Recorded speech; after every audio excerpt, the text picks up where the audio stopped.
नमस्कार, ABC channel में आपका स्वागत है। मैं हूं सचिन श्रीवास्तव और आप मेरे साथ देखेंगे आजमगढ़ से जुड़ी खबरें। सबसे पहले और सबसे विश्वसनीय खबरों के लिए आप हमारे Facebook page ABC channel Azamgarh को लाइक और हमारे YouTube channel ABC channel Azamgarh को सब्सक्राइब कर सकते हैं।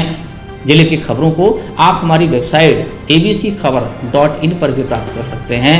तो आइए नजर डाल लेते हैं आज की खास खबरों पर। खबर के प्रायोजक हैं रामेश्वर प्रसाद ज्वेलर्स, प्रथम तल, Jalans mega shopping mall, Sidhari, Azamgarh. आसान किस्तों पर हॉलमार्क ज्वेलरी प्राप्त करें और वुडन टच, भवनाथ, आजमगढ़। आजमगढ़ जिले के विकासखंड ठिकमा के बालपुर खरेला स्थित MSD पॉलिटेक्निक कॉलेज पर गुरुवार को बहुजन समाज पार्टी के तत्वाधान में प्रबुद्ध वर्ग व समान सुरक्षा व तरक्की आदि को लेकर विचार संगोष्ठी का कार्यक्रम रखा गया है। कार्यक्रम में मुख्य अतिथि सतीश चंद्र मिश्रा, राष्ट्रीय महासचिव व राज्यसभा सांसद बसपा होंगे। इस आशय की जानकारी बहुजन समाज पार्टी के जिला अध्यक्ष अरविंद कुमार ने दिया। जिला अध्यक्ष ने बताया कि संगोष्ठी में पूर्व मंत्री नकुल दुबे, महेंद्र पांडे, सूर्यमणि शुक्ला, पूर्व विधायक विनय शंकर तिवारी व संसदीय दल के नेता रितेश पांडे भी प्रतिभाग करेंगे। संगोष्ठी के आयोजक संतोष कुमार मिश्र ने कहा कि प्रबुद्ध वर्ग के सम्मान, सुरक्षा व तरक्की को लेकर इस संगोष्ठी का आयोजन किया गया है। बसपा ही ऐसी पार्टी है जिसमें ब्राह्मण समाज का हित सुरक्षित है। अन्य सभी पार्टियां ब्राह्मण समाज को छलने का काम किया है। आजमगढ़ पुलिस से मंगलवार देर रात व तड़के दो अलग अलग मुठभेड़ में दो शातिर बदमाशों को गोली लगी, जिसमें दोनों घायल हो गए। दोनों को जिला अस्पताल में भर्ती किया गया। दोनों लूट की अलग अलग घटनाओं में वांछित थे और हत्या व हत्या के प्रयास का आरोप था। दोनों पर 25-25 हजार का इनाम है। पहली मुठभेड़ देर रात करीब 10 बजे फूलपुर कोतवाली क्षेत्र में हुई।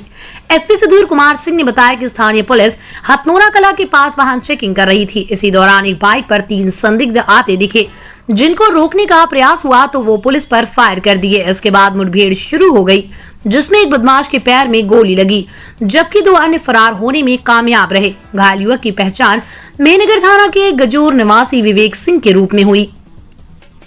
ये शातिर बदमाश और 22 जुलाई को इसी क्षेत्र के सदरपुर बरौली में जनसेवा केंद्र पर संचालक को गोली मारकर कैश लूटने का प्रयास किया था और सफल न होने पर भागने के समय एक अन्य बाइक सवार से उसकी मोटरसाइकिल छीनकर फरार हो गया था। इसके 2 साथी पहले ही पकड़े जा चुके हैं। 10 बजे जब फूलपुर थाने के इंस्पेक्टर और उनकी पूरी टीम हथनौरा कला पर संदिग्ध वाहन और व्यक्तियों की चेकिंग कर रही थी, तो एक मोटरसाइकिल पर 3 संदिग्ध व्यक्ति आते हुए दिखाई दिए, जिन्हें रोकने की कोशिश की गई तो उनके द्वारा पुलिस पर फायरिंग की गई। पुलिस द्वारा काउंटर फायरिंग में एक बदमाश की गोली लगी और 2 अंधेरे का फायदा उठाकर जंगल में फरार हो गए, जिनकी तलाश की जा रही है। घायल बदमाश को तत्काल हॉस्पिटल भेजा गया। इसकी पहचान विवेक सिंह के रूप में हुई है, जो कि गजारा गांव का रहने वाला है और थाना मेहनगर का रहने वाला है। इस पर 25,000 रुपए का इनाम था और इसके द्वारा एक ग्राहक सेवा केंद्र पर 22/7 को ग्राहक सेवा केंद्र के जो संचालक था उसे गोली मारी गई थी और लूट की कोशिश की गई थी कैश की। उसके बाद जब ये भागते हुए एक राहगीर से मोटरसाइकिल छीनकर भाग गए थे, इसके पास से मोटरसाइकिल, लूटी मोटरसाइकिल बरामद हुई, तमंचा और कारतूस बरामद हुए और उस घटना का अनावरण हुआ है। इसके अलावा तड़के 4:30 बजे भी एक अन्य मुठभेड़ हुई, जो कि बिलरियागंज थाना क्षेत्र में हुई। इसमें खास बात यह है कि जो बदमाश पुलिस की गोली से घायल हुआ, उसके 3 साथी एक दिन पूर्व ही गिरफ्तार हुए थे, जबकि ये मौके से फरार होने में कामयाब रहा था। 3 अगस्त को गंभीरपुर थाने क्षेत्र में खाना बनाकर लौट रहे बावर्ची की चाकू मारकर हत्या कर उसकी मोबाइल लूट ली गई थी, जिसमें बदमाश अकदस निवासी दाऊदपुर थाना निजामाबाद मुख्य रूप से वांछित था और एसपी ने उस पर 25,000 का इनाम घोषित किया था। प्रातःकाल सुबह 4:30 बजे बिलेरागंज और थाना श्रवणा पार एक बदमाश की सूचना पर गौरिया बाजार में चेकिंग कर रहे थे, तो एक बदमाश मोटरसाइकिल पर आता हुआ दिखाई दिया।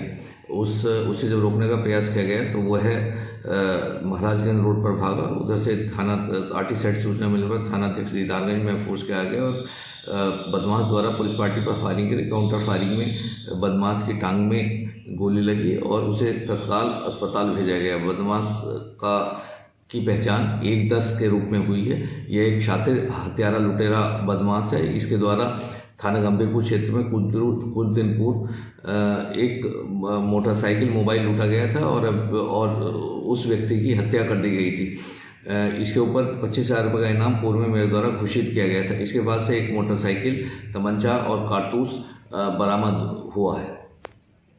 तमसा के बढ़ते जलस्तर व रोजाना बारिश के चलते शहर के निचले इलाकों में रहने वालों के दिलों में जलजमाव का डर बना हुआ है। बारिश के पानी की निकासी की चिंता उन्हें सताने लगी है। शहर से सटे निचले इलाके कोलबाज बहादुर व बागेश्वर नगर में जलजमाव की स्थिति बननी शुरू हो गई। घरों के अंदर पानी घुस जाने की चिंता से निचले इलाके के लोग काफी परेशान हो उठते हैं। नगर के दल सिंगार, रैदोपुर, मड़िया, सिधारी, प्रेक्षागृह, ठंडी सड़क, कोयरी, पोखरा आदि निचले इलाकों में रहने वालों के अंदर जल जमाव की चिंता बनी हुई है, जिसे देखते हुए एबीसी चैनल ने बुधवार को नगर पालिका के अधिशासी अधिकारी विकास कुमार से बात की। उन्होंने बताया कि चिंता की कोई बात नहीं है, नगर पालिका की तैयारियां पूर्ण हैं।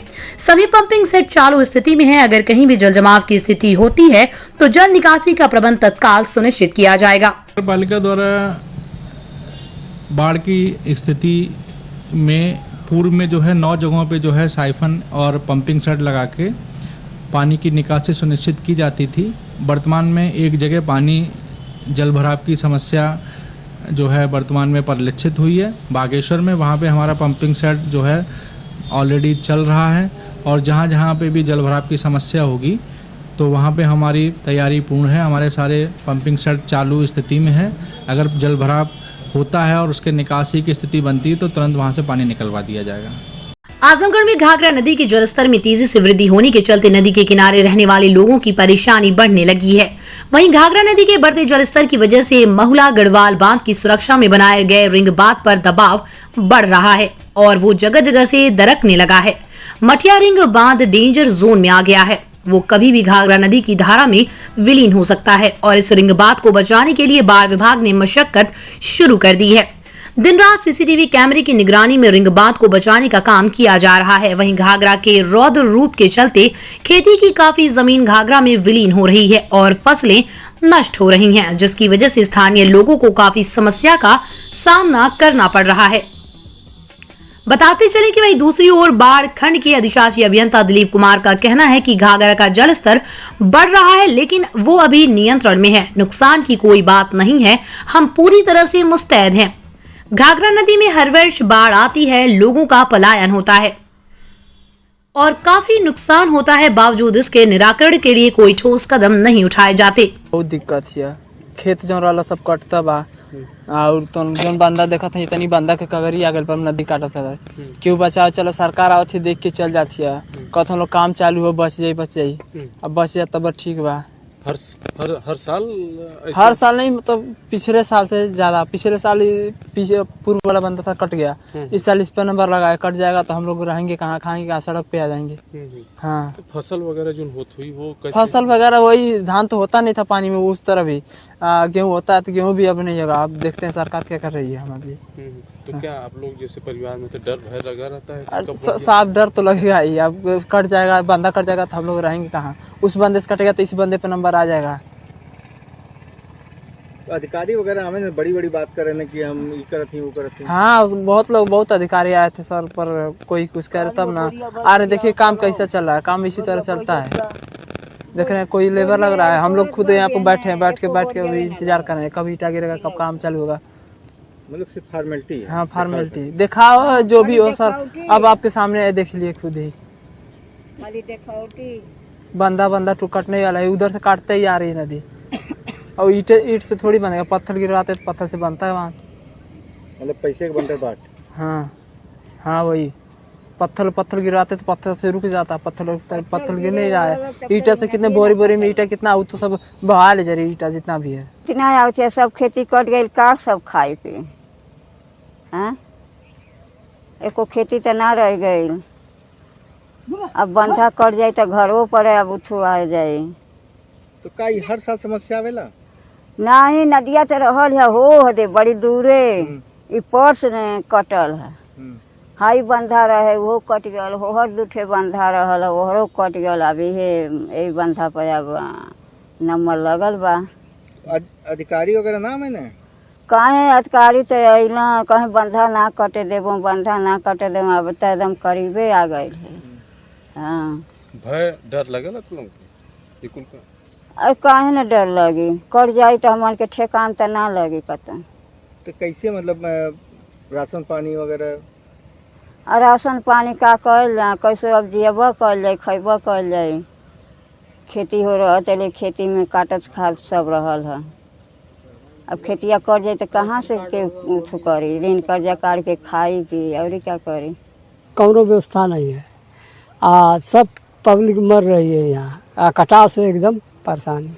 खेती की जमीन उमीन के क्या दिक्कत है? अरे साहब सब खेती कट गई है। अरे तो साहब लोग तो आवल है ना, कुछ व्यवस्था ना करे। एकदम पूरी बात बतावा का दिक्कत। पूरी बात बताओ थे साहब। तो साहब लोग कुछ दे लेना, कुछ ना मिले। अब जब जो है खटे वाला होते के देते हैं। अच्छा, और पब्लिक कितना पूछेंगे। नदी है, इसका जलस्तर बहुत ज़्यादा नहीं बढ़ रहा है, हालांकि नॉमिनल बढ़ रहा है। और इसका जो रेड लाइन लेवल है ये हमारा 71.68 है, जबकि वर्तमान में इसका अगर लेवल देखा जाए तो 71.49 है। तो अभी रेड लाइन से भी काफ़ी नीचे है और चिंता जैसी कोई स्थिति अभी बनी नहीं हुई है। हालांकि कुछ स्थानों पे संवेदनशीलता बनी हुई है, वहाँ पर हमारी टीम बराबर निगरानी में है और जो भी इसके बचाव हेतु कार्य कराए जाने हेतु आवश्यक है कराए जा रहे हैं। तो कटान से सर कितने जगह प्रभावित हो रहा है? अभी कटान से कोई भी गांव, कोई भी आबादी अभी प्रभावित नहीं है और आगे भी संभावना और हमारा प्रयास रहेगा कि किसी भी गांव और जनहानि और धनहानि ऐसी कोई स्थिति पैदा न हो। और वर्तमान में हमारे सभी तटबंध सुरक्षित हैं पूरी तरह। एहतियात के लिए क्या किया जा रहा है सर? एहतियात के लिए हमने बाढ़ पूर्व तैयारियां तो की ही थी, साथ में वर्तमान में अभी देखा जाए तो हम पूरी तरह से निगरानी भी करा रहे हैं। और एक स्थल है हमारे यहाँ गांगीपुर मठिया तटबंध, यहाँ पर सरयू नदी द्वारा कटान की स्थिति पैदा की जा रही है। तो यहाँ पे हम लोग 27 जुलाई से ही निरंतर दिन रात फ्लड फाइटिंग का कार्य कर रहे हैं। हमारी टीम वहाँ दिन रात मौजूद है और यहाँ पर परक्यूपाइन के माध्यम से, बम्बू क्रेट के माध्यम से या गैबियन के माध्यम से और अन्य माध्यम से बम्बू बोल्डर वगैरह का आदि का काम करा करके तटबंध को पूरी तरह से सुरक्षित रखा हुआ है और आगे भी ये सुरक्षित रहेगा, ऐसा हमें हमारा प्रयास है। नगरपालिका परिषद मुबारकपुर के ईओ राजपति अविचल पर सभासदों ने गंभीर आरोप लगाए हैं। प्रमुख सचिव को पत्र भेजकर ईओ द्वारा पूर्व में भेजे गए पत्र में आधा दर्जन सभासदों का फर्जी हस्ताक्षर किए जाने की बात पत्रक में कही गई है, जिसकी जांच कराकर कार्रवाई की भी मांग सभासदों ने उठाई है। नगरपालिका मुबारकपुर में ईओ के पद पर तैनात राजपति अविचल का शासन ने स्थानांतरण कर दिया है। उनके स्थान पर मिर्जापुर जिले से ईओ प्रतिभा सिंह को भेजा गया। प्रतिभा सिंह पदभार ग्रहण करने के लिए 2 बार नगरपालिका मुबारकपुर पहुंच चुकी हैं, लेकिन उन्हें पदभार नहीं दिया गया। इस बीच बीते 19 जुलाई को सभासदों का हस्ताक्षर किया हुआ एक पत्र प्रमुख सचिव को भेजा गया, जिसमें प्रतिभा सिंह का स्थानांतरण कहीं और करने और राजपति अविचल को मुबारकपुर का ईओ बने रहने देने की मांग की गई थी। ये पत्र जब मुबारकपुर कस्बे में वायरल हुआ तो आधा दर्जन भर सभासदों ने इसमें अपने फर्जी हस्ताक्षर देख सन्न रह गए। सभासद वकार अहमद ने बताया कि चेयरमैन व ईओ द्वारा उनके फर्जी हस्ताक्षर कर पत्रक प्रमुख सचिव को भेजा गया है। इस बाबत उक्त सभासदों में शामिल वकार अहमद, मुसर्रत, साहिना बानो, जैनब खातून, बशीर अहमद, सूफिया खातून ने शपथ पत्र के साथ प्रमुख सचिव को पुनः पत्रक भेजकर ईओ द्वारा फर्जी हस्ताक्षर करने का आरोप लगाया गया और जांच कराकर कार्रवाई की मांग की गई है। मामला सर देखिए ये है, जो यहाँ के पहले ईओ साहब थे वो पूरी तरह से भ्रष्टाचारी थे। चेयरमैन के इशारे पे चलते थे, चेयरमैन जो कहता था वो करते थे। चेयरमैन कह देगा कि ये काम नहीं करना तो वो नहीं करते थे। और हम लोग ये चाहते हैं कि जितना जल्द से जल्द हो सके हमारी जो नई ईओ प्रतिभा सिंह हैं वो आवें और मामले को पूरी तरह से जांच करें। अच्छा, इतने दिनों से उनको भेजा गया, अभी तक उनको चार्ज नहीं दिया गया, इसके पीछे देखिए बहुत बड़ा भ्रष्टाचार का खेल है। अब वो आ जाएंगी प्रतिभा सिंह, उसके बाद ही पता चलेगा। कि हमने देखा कि हमारा भी हस्ताक्षर था जो फर्जी था बिल्कुल, तो वो ईओ को हटाने के संबंध में जो हमारे पुराने ईओ थे उनका ट्रांसफ़र हो गया और उसकी जगह जो दूसरे ट्रांसफ़र जो आए ईओ हमारी और उनको चार्ज नहीं दिया गया। तो हमने देखा वो एप्लीकेशन जिसमें लिखा गया था कि ये सारे सभासद चाहते हैं कि ये इनको यहाँ न रहने दें, लेकिन चूँकि हम लोगों से कोई बात नहीं हुई, हमारा फर्जी सिग्नेचर था। उसके बाद हमने उसके खिलाफ दूसरा एप्लीकेशन डीएम साहब के वहाँ दिया। क्या चाहते हैं? हम चाहते हैं कि ये पिछले 1 महीने से हमारा नगरपालिका बगैर ईओ का चल रहा है, जिससे यहाँ की सारी जनता बाधित है। एक काम के लिए 10 बार दौड़ना पड़ता है। बगैर ईओ का कोई काम हो नहीं रहा है। हम चाहते हैं कि जो ईओ जिनको यहाँ भेजा गया है वो यहाँ पे ज्वाइन करें और उनको चार्ज मिले। जिलाधिकारी राजेश कुमार ने कहा कि भूतपूर्व सैनिकों की समस्याओं का निस्तारण हमारी शीर्ष प्राथमिकता है। उन्होंने कहा कि भूतपूर्व सैनिकों की समस्याओं के निस्तारण समाधान के लिए शीघ्र ही जिले के संबंधित अधिकारियों को आदेश जारी कर दिए जाएंगे। जिलाधिकारी ने कहा कि भूतपूर्व सैनिक बंधुओं की जो भी समस्याएं हैं उसका समाधान प्रत्येक दशा में सुनिश्चित किया जाएगा। जिलाधिकारी राजेश कुमार ने आज कलेक्ट्रेट सभागार में सैनिक कल्याण बोर्ड की बैठक की अध्यक्षता करते हुए कहा कि भूतपूर्व सैनिक बंधुओं के सम्मान के लिए सभी थानों विभागों को एडवाइजरी जारी की जाएगी। कहा कि भूतपूर्व सैनिकों की जमीन, असलहे का नवीनीकरण एवं कैंटीन कार्ड के नवीनीकरण की समस्याओं को निस्तारण अति शीघ्र सुनिश्चित किया जाएगा। उन्होंने भूतपूर्व सैनिक बंधुओं को आश्वस्त करते हुए कहा कि जमीनी विवाद के समाधान के लिए जनपद के सभी उप जिलाधिकारी, तहसीलदार, कानून को एवं लेखपाल को निर्देशित किया जाएगा।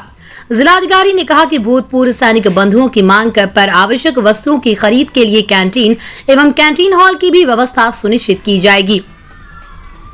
उन्होंने भूतपूर्व सैनिकों से कहा कि अपनी मांग को जिला सैनिक कल्याण अधिकारी के माध्यम से उपलब्ध कराएं, जिसका समाधान अतिशीघ्र सुनिश्चित किया जाएगा। बैठक में अपर जिलाधिकारी प्रशासन नरेंद्र सिंह, जिला सैनिक कल्याण एवं पुनर्वास अधिकारी लेफ्टिनेंट कर्नल वीरेंद्र सिंह तथा जनपद के विभिन्न क्षेत्रों से आए भूतपूर्व सैनिक बंधु उपस्थित रहे। जैनपुर कोतवाली में बुधवार को तहसीलदार सगड़ी रामानुज शुक्ला की अध्यक्षता में मुहर्रम त्योहार को देखते हुए ताजिएदारों के साथ शांति समिति की बैठक की गई। बैठक के दौरान तहसीलदार ने ताजिएदारों को शासन की गाइडलाइन बताते हुए कहा कि वर्ष 2020 की तरह ही इस बार भी त्योहार संपन्न किया है। उन्होंने कहा कि हर हालत में गाइडलाइन का पालन सख्ती से कराया जाएगा। यदि किसी ने जुलूस निकालने और ताजिया निकालने की हिमाकत की तो उसके खिलाफ कठोर कार्रवाई की जाएगी। कोतवाल जितेंद्र कुमार ने कहा कि सरकार द्वारा बनाए गए समस्त नियमों, गाइडलाइनों का पालन कड़ाई से किया जाना है। जो कि व्यक्ति गाइडलाइन का पालन नहीं करेगा उस पर कठोर कार्रवाई की जाएगी। किसी भी दशा में सार्वजनिक स्थानों पर भीड़ इकट्ठा नहीं होगी और न ही जुलूस निकाले जाएंगे और न ही ताजिया को करबला में दफन किया जाएगा। पीस कमेटी की बैठक में निहाल मेहंदी, जफर इमाम, आदिल अब्बास, मेहंदी अहमद, मास्टर जरार, छोटक सिद्दीकी, शबीब रजा, जावेद कुरैशी, तुफैल अहमद, नूर मोहम्मद, याकूब आदि लोग मौजूद थे। निहाल मेहंदी ने कहा कि शासन की गाइडलाइन उन्हें पहले से ही पता थी। मीटिंग के दौरान उसी गाइडलाइन के बाबत वार्ता हुई। शासन की गाइडलाइन का अनुपालन किया जाएगा। मुहर्रम के त्योहार के मद्देनजर पीस कमेटी की बैठक बुलाई गई थी, जिसमें काफी लोग आए थे। जो निर्देश हैं उसका सबको पालन करते हुए शांतिपूर्वक त्योहार मनाया जाए। परसों मुहर्रम है, इसके संबंध में आज कोतवाली जीएनपुर में एक ताजिएदारों की मीटिंग बुलाई गई थी। इंस्पेक्टर जीएनपुर ने और तहसीलदार साहब उस मीटिंग में भाग लिए। उन्होंने शासन की गाइडलाइन को पढ़ के बताया कि शासन की गाइडलाइन ये है कि सार्वजनिक जगह पे ताजिया नहीं रखा जाएगा और कोई भी जुलूस और ताजिया नहीं निकलेगा और कहीं भी भीड़ एकत्रित धार्मिक स्थान पे नहीं होगी। और ये आदेश हम लोगों को पहले से भी पता था और आज भी सुन लिया और इसका सभी ताजियादार इसका 100% पालन करेंगे। लेकिन आप लोगों की जो है कुछ मांगे थी, वो मांगे क्या? मांगे तो हैं, ठीक है, अभी भी हैं मांगे, थी मांगे, और वो इनके स्तर की मांगे नहीं हैं। अब वो बड़े स्तर की मांगे हैं, उस पर डीएम साहब से बात हो या ऊपर लखनऊ में बात हो तो ही उसका हल निकल सकता है। इन्होंने ये एक लाइन में स्पष्ट कर दिया कि भाई जो आज हमारे पास गाइडलाइन आई है हम उसको अनुपालन कराएंगे, तो ठीक है हमने। और इन्होंने ये भी बात कही कि 2020 में जिस तरह से कांग्रेस कमेटी कार्यालय पर जिला अध्यक्ष प्रवीण कुमार सिंह ने बुधवार को इस प्रेस वार्ता का आयोजन किया। प्रेस वार्ता में उत्तर प्रदेश कांग्रेस कमेटी के सचिव प्रभारी आजमगढ़ अहमद शमशाद भी उपस्थित रहे। मीडिया से बातचीत करते हुए जिला अध्यक्ष प्रवीण कुमार सिंह ने कहा कि अखिल भारतीय कांग्रेस कमेटी की महासचिव उत्तर प्रदेश प्रभारी प्रियंका गांधी के आह्वान पर 19 अगस्त 2021 से जनपद के सभी न्याय पंचायतों में 3 दिवसीय जय भारत महासंपर्क अभियान चलाया जाएगा। अभियान के क्रम में प्रथम दिन कांग्रेस नेतागढ़ जनपद के समस्त न्याय पंचायतों में से एक गांव में प्रत्येक दरवाजे पर दस्तक देंगे और उनसे संवाद स्थापित करेंगे। शाम 7 से 8 बजे तक फेसबुक पर लाइव आकर गांव की प्रमुख समस्याओं पर बातचीत करेंगे और इसके उपरांत रात्रि में स्नेह भोज एवं रात्रि विश्राम उसी गांव में करेंगे। कार्यक्रम के दूसरे दिन सुबह प्रभात फेरी तथा ग्रामीणों के साथ किसी सार्वजनिक स्थल पर श्रमदान करेंगे। उसके उपरांत पूर्व प्रधानमंत्री राजीव गांधी जी की जयंती के अवसर पर राजीव गांधी सम्मान समारोह में गांव के स्वतंत्रता सेनानी परिवारों, सैनिक परिवारों, सफाई कर्मचारी, आशा बहू, शिक्षा मित्र आदि लोगों को स्मृति चिन्ह प्रदान कर उन्हें सम्मानित करेंगे। इसके उपरांत फेसबुक लाइव कर गांव की समस्याओं को बताएंगे। उसके उपरांत स्नेह भोज एवं संभ्रांत लोगों से मुलाकात और उसी गांव में रात्रि विश्राम करेंगे। कार्यक्रम के तीसरे एवं अंतिम दिन गांव के युवाओं के साथ बातचीत, संविधान की शपथ, मेरा गांव मेरा देश कार्यक्रम के तहत खेती किसानी एवं गाँव एवं समाज पर ग्राम वासियों से विशेष चर्चा की जाएगी और फेसबुक लाइव के उपरांत नेतागढ़ ग्राम वासियों से विदा लेंगे। उत्तर प्रदेश कांग्रेस सचिव अहमद शमशाद ने कहा, 32 वर्षों से उत्तर प्रदेश में कांग्रेस की सरकार नहीं है। तब से उत्तर प्रदेश के विकास का मार्ग पूरी तरह अवरुद्ध हो गया है। जातिवादी एवं सांप्रदायिक पार्टियों ने उत्तर प्रदेश को बदहाल कर दिया। कांग्रेसी सरकारों ने उत्तर प्रदेश में जो विकास का कार्य किया था, उसके बाद उत्तर प्रदेश में 32 वर्षों से कोई विकास कार्य नहीं हुआ। जय भारत महासंपर्क अभियान के क्रम में कांग्रेस के नेता ग्राम वासियों से सीधे संवाद करेंगे और उन्हें कांग्रेस सरकार में किए गए विकास के कार्यों को और कांग्रेस की नीतियों से अवगत कराएंगे।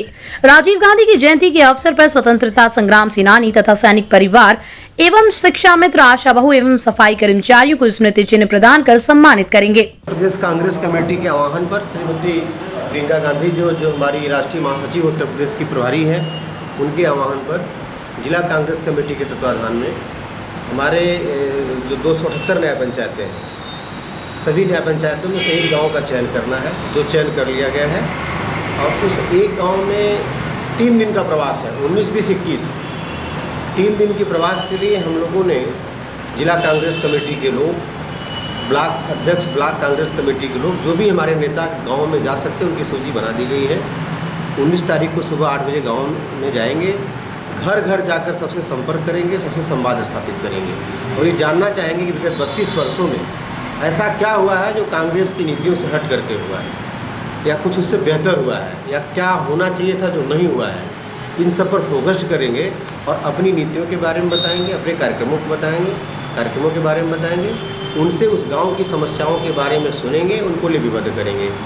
और 19 तारीख को 7 से 8 के बीच में लाइव होंगे, सोशल मीडिया के प्लेटफॉर्म पर सबको बताएंगे कि इस गाँव की क्या समस्याएँ हैं। उसके बाद 20 तारीख को जो वहाँ के जितने भी जो भी प्रबुद्ध लोग हैं उस गांव के निर्माण की भूमिका में एक महत्वपूर्ण अपनी जो है हिस्सेदारी रखते हैं, चाहे वो आशा बहू हो, आंगनबाड़ी कार्यकर्त्री हो, सहायिका हो, जीता हुआ प्रधान हो, चुनाव लड़ा हुआ जो हारा हुआ प्रधान पद का प्रत्याशी हो, क्षेत्र पंचायत सदस्य हो, या कोई फ्रीडम फाइटर हो, शहीद का परिवार हो, या कोई किसी कॉलेज का, किसी संस्थान का संचालक हो, स्वयंसेवी संगठन से जुड़ा हुआ व्यक्ति हो, ऐसे लोगों से संपर्क स्थापित किया जाएगा। और संपर्क स्थापित करने के बाद उनको प्रोत्साहित किया जाएगा, उनको कहीं न कहीं से कुछ एक स्मृति चिन्ह भी जो अपनी क्षमता अनुसार भेंट किया जाएगा। ये हमारा दूसरे दिन का कार्यक्रम है। और तीसरे दिन हम लोग प्रभात फेरी निकालते हुए उस कार्यक्रम के समापन की घोषणा करेंगे। इस क्रम में आज आप लोगों को बुलाया गया है कि कांग्रेस पार्टी लगभग 32 वर्षों से उत्तर प्रदेश में नहीं है। जो पार्टियां उत्तर प्रदेश में सत्ता पे हैं, जाति धर्म के आधार पर हैं या क्षेत्रवाद के आधार पर हैं, उन लोगों ने इस प्रदेश को पूरी तरीके से लूटा है। यहाँ पर जो आपसी भाईचारा उसको बिगाड़ा है, विकास में लूट खसोट की है। कांग्रेस पार्टी न्याय पंचायत माध्यम से मेरा जो है जय भारत अभियान, जय भारत महाअभियान के माध्यम से लोगों को बताने का काम करेगी कि हम आपकी समस्याओं को जानने आए हैं और आपकी समस्याओं को समाधान के लिए संघर्ष करने के लिए हम तैयार हैं। Azamgarh paradise international school Hirapatti Azamgarh में 3 दिवसीय राज्य स्तरीय किक बॉक्सिंग प्रतियोगिता का आयोजन किया गया। इस प्रतियोगिता में उत्तर प्रदेश के विभिन्न जिलों आजमगढ़, गोरखपुर, वाराणसी, सुल्तानपुर, जौनपुर, अयोध्या, बरेली, बागपत, शामली, बहराइच, सिद्धार्थनगर, मेरठ, आगरा आदि को लेकर कुल 26 जिलों की टीम के खिलाड़ियों ने बढ़ चढ़ कर हिस्सा लिया। इस प्रतियोगिता में आजमगढ़ को प्रथम, अयोध्या को दूसरा एवं गाजीपुर को तृतीय स्थान प्राप्त हुआ। इस प्रतियोगिता के समापन समारोह में मुख्य अतिथि जिला पंचायत अध्यक्ष श्री विजय यादव एवं joint director Shri Yogendra Kumar Singh, joint director education board ने बच्चों को पदक देकर उनका हौसला बढ़ाया और नेशनल इवेंट ने चयनित होने वाले खिलाड़ियों को अपनी शुभकामनाएं दी। Azamgarh kick boxing sports association के चेयरमैन श्री राघवेंद्र सिंह ने आजमगढ़ टीम को लगातार तीसरी बार टीम चैंपियनशिप जीतने की बधाई दी एवं खिलाड़ियों को नेशनल चैंपियनशिप में प्रतिभाग करने के हर संभव मदद करने का आश्वासन दिया। आजमगढ़ टीम से अश्मिता यादव, निशीष सिंह, समर प्रताप, संदीप गुप्ता, देवेंद्र वर्मा, लक्ष्मीकांत मिश्रा, एहतिशाम अहमद, आशीष मौर्य, विनोद कनौजिया, अभय यादव, हिमांशु यादव, सचिन कुमार आदि जिले के लिए गोल्ड हासिल कर जिले का मान बढ़ाया और आगामी नेशनल चैंपियनशिप के लिए उत्तर प्रदेश टीम से नेशनल खेलने जाएंगे। जनपद के 80 वर्ष पुराने रघुनंदन प्रसाद रामेश्वर प्रसाद ज्वेलर्स आसिफगंज पुरानी कोतवाली आजमगढ़ की नई ब्रांच रामेश्वर प्रसाद ज्वेलर्स प्रथम तल Jalans mega shopping mall Sidhari Azamgarh. हमारे यहाँ सोने, चांदी एवं हीरे की पूर्णतः हॉलमार्क ज्वेलरी 100% वापसी पर उपलब्ध। आसान किश्तों पर हॉलमार्क ज्वेलरी उचित मूल्य पर प्राप्त करें। ज्वेलरी की शुद्धता मापने के लिए फ्री कैरोमीटर की व्यवस्था। शादी विवाह की करनी हो तैयारी या त्योहारों की हो खरीदारी, आपके भरोसे पर हमेशा खरा उतरेगा रामेश्वर प्रसाद ज्वेलर्स, प्रथम तल Jalans mega shopping mall Sidhari Azamgarh. Wooden touch Bhanwarnath Azamgarh, a complete hardware store. हमारे यहाँ branded plywood, flush door, designer door, PVC door, formica, fancy hardware, kitchen की चिमनी एवं मॉड्यूलर किचन की एक्सक्लूसिव रेंज उपलब्ध।